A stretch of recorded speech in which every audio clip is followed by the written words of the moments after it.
That's close to me.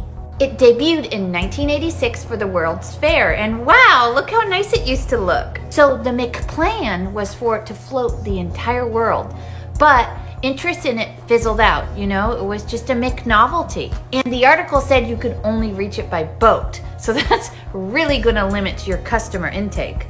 As you can see, it's abandoned. It's been abandoned for 30 years.